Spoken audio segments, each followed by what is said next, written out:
ছাত্র জনতার মাধ্যমে যে বিজয় আমরা পেয়েছি, আমরা এইরকমই একটা দেশ চাই যারা যে দায়িত্বে থাকবে যেন কোনো চাপে না থাকে।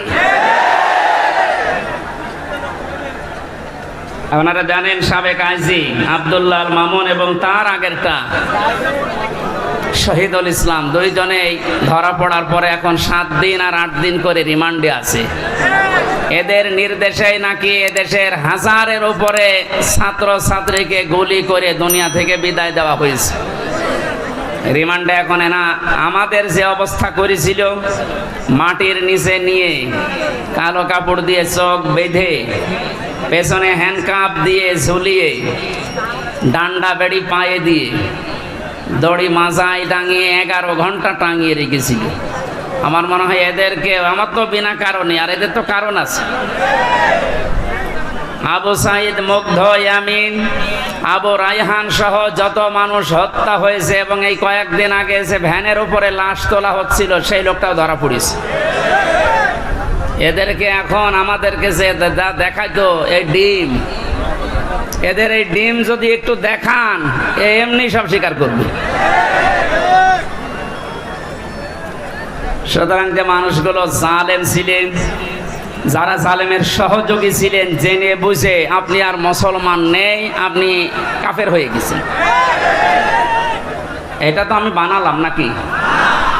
কেউ যদি জালেম হয় আর কেউ যদি জেনে শুনে জালেমের সহযোগী হয়, তাকে সহযোগিতা করে, সাহায্য করে, যারা এগুলো করবে তারা নবীর উম্মত থেকে বের হয়ে যাবে। নবীর উম্মতের ভেতরে যদি না থাকে ও কি? এই কথা বলেন। আমি মনে করলাম জিজ্ঞাসা করে যে স্যার আপনি এতদিন তো এ কাজ করলেন না, হঠাৎ করে আমার বিচার শেষ হওয়ার পরে যেহেতু আমার সব ঢিসমিস করে দিয়েছে, আর কিচ্ছু নেই, একেবারে বেকুরসুর খালাস, তার মানে 3টা বছর পর্যন্ত আমাকে জেলে রাখা পুরাটা অন্যায়, আমার তো কোনো দোষ পেলেন না। এক কথা বলেন না কেন? যাদেরকে বিনা কারণে এভাবে বছরের পর বছর জেলে রাখা হয়, তারা যদি নির্দোষ প্রমাণ হয় বিচারের পর, যারা এ বিচার দিয়েছিল মামলার আয়ু থেকে শুরু করে টপ টু বটন প্রত্যেককে ওইভাবে জেল খাটানো দরকার, তাহলে যদি ন্যায় বিচার প্রতিষ্ঠা হয়। ওনার যেমন হাত এখন খোলা, প্রত্যেক জায়গায় আমরা এরকম হাত খোলা পরিবেশ এবং বিভাগ চাই। কথা বলেন। কেউ যেন এই কথা বলতে পারে না হুজুর আমার কিছু করার নেই, উপরের নির্দেশ। ছাত্র জনতায় বৈষম্য দূর করার জন্য এই জীবনটা দিয়ে গেল। আমি গত কয়েকদিন আগে শহীদ আবু সাইদের কবরের কাছে গিয়েছিলাম, ওনার বাবার সাথে দেখা করি, আমার যা সামর্থ্য ছিল আমি টাকা পয়সা দিয়ে দোয়া করে এসেছি। একজন এরকম না, হাজারের উপরে এই দেশে এরকম ছাত্র ছাত্রী জীবন দিয়ে গেল। এদেরকে অনেকে শহীদ বলতে চাচ্ছেন না, আপনার কপাল খারাপ। কোরআনে কারীম জানিয়েছে ওয়ালা তাকুলু লিমান ইয়াকতালু ফি সাবিলিল্লাহি আমওয়াত বাল আহইয়া ওয়ালাকিন লা তাশউরুন। সূরা বাকারা 154 নম্বর আয়াত, তাফসীরে ইবনে কাসিরের ভেতরে আছে। আল্লাহ পাক বলেন, ওই মুখ দিয়ে কোনোদিন এই কথা বলবি না। শুধু একজন নাই, তাকুলু বহু বচন দিয়েছেন। আল্লাহ বলেন কেউ এ কথা বলবি না যে যারা শাহাদত বরণ করেছে ওরা মরে গেছে। মানুষ যেহেতু মুখ দিয়ে কথা বলে, এই জন্য আল্লাহ মুখের উপরে নোটিশ দিয়েছেন, এ কথা কোনো দিন এই পৃথিবীতে কেউ যেন না বলে। এ নির্দেশ কার? না হামজা বানিয়েছে? আল্লাহ নির্দেশ দিচ্ছে যারা শাহাদত বরণ করে, যারা শহীদ হয়, এদেরকে মৃত বলবেন না, বাল আহইয়া, বরং তারা জীবিত। ওয়ালাকিন লা তাশউরুন, তোমরা তো টের পাও না। যশোর সাতক্ষীরাবাসী খুব খেয়াল করেন, মুখের পরে মানুষের যেহেতু আর একটা জায়গা আছে, ধারণার জায়গা। মানুষ মনে মনে ধারণা করতে পারে যে লোকটা মনে হয় মরে গেছে। এই জন্য আল্লাহ ধারণার উপরে মনের উপর আল্লাহ নোটিশ জারি করে দিয়েছেন, ওয়ালা তাহসাবান্নাল্লাযীনা কুতিলু ফি সাবিলিল্লাহি আমওয়াতা বাল আহইয়াউন ইনদা রাব্বিহিম ইরযাকুন। সূরা আলে ইমরানের 169 নম্বর আয়াত। এটা তাফসিরে ফি জিলালিল কোরআনের তাফসিরে আছে। ব্যাখ্যা যত আছে 8-9 পৃষ্ঠা লেখা, সব বলতে গেলে সময় কভার হবে না, এজন্য আমি সামারাইজ করছি। মুখের ওপরে আল্লাহ নোটিশ দেওয়ার পরে আল্লাহ অন্তরের ওপরে নোটিশ দিয়েছেন যে ধারণাও করবি না। যারা শাহাদত বরণ করে এরা মারা গেছে, ধারণাও করা যাবে না। এ নির্দেশ কার? বাল আহইয়া, বরং তারা জীবিত। শুধু জীবিত না, ইনদা রাব্বিহিম ইরযাকুন, এরা আমি আল্লাহর কাছে রিজিক পাচ্ছে। আমরা এখানে অধিকাংশ মানুষ কথা জানি, এটা হাদিস, যে দেওয়াল চাপা পড়ে মরে গেলেও শহীদের মর্যাদা পায়। এই কথা বলছেন এখানে। পানিতে ডুবে মরলে শাহাদাতের মর্যাদা পায়। এই যে বন্যায় 18 জনের উপরে মারা গেল, সব শহীদ, যদি ঈমান থাকে।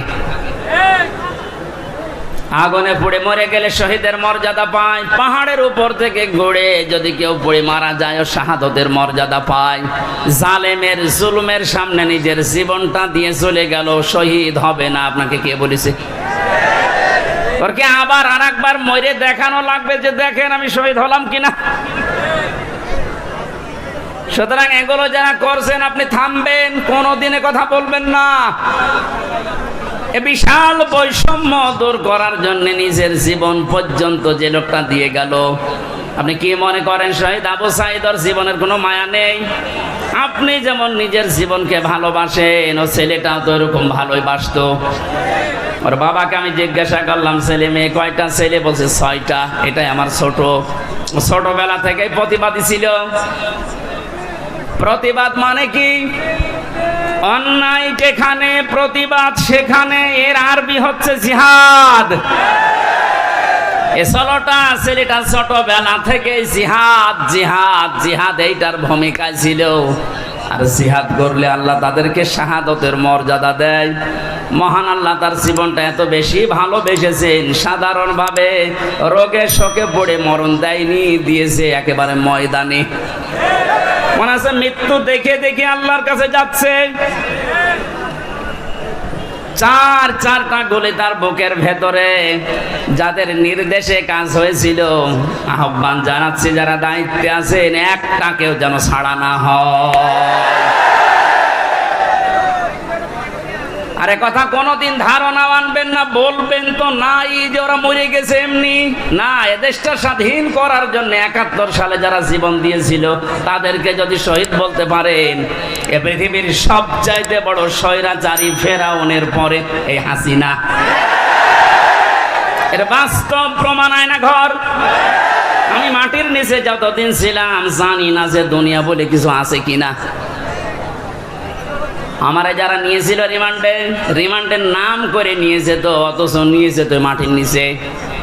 এত কঠিন অবস্থায় রেখেছিল, এত অসহায় হচ্ছিল মনে নিজেকে যে আল্লাহ পৃথিবীতে তুমি ছাড়া মনে হয় আর কেউ নেই।